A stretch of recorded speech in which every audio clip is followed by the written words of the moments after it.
আর যে লোকটা ওগুলো নিয়ে এসেছিল সে আমার পার্টনার। তোরা লোকটাকেও গায়েব করলি, সাথে জিনিসগুলো হাতিয়ে নিলি। কি ভেবেছিস আমি কিছু বুঝি না? এখনো সময় আছে, ভালোই ভালো সব ফিরিয়ে দে বলে দিলাম, নইলে। বলেই সে পকেট থেকে একটা পিস্তল বের করলো। তারপর তাক করলো তার নলটা তাদের দিকে। ভম্বল পুলিশি স্বভাবেই মাথার ওপর হাত তুলল। তার সন্দেহই সঠিক, কিন্তু এখন আর কিছু করার নেই। তার পিস্তলটা আবার ব্যাগের পকেটে। এত জলদি যে ওটার দরকার পড়বে বুঝতে পারেনি সে।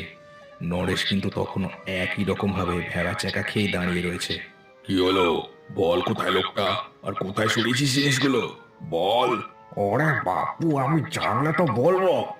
এই ভোলাদা, এবার দেখছি তোমাদের জন্য চোর ছাত্রদের হাতে গুলি খেয়ে মরতে হবে। লোকটা নরেশকে ওপরের দিকে তাকিয়ে কথা বলতে দেখে অবাক হয়ে গেল। ভোম্বল কিন্তু অবাক হলো না। গা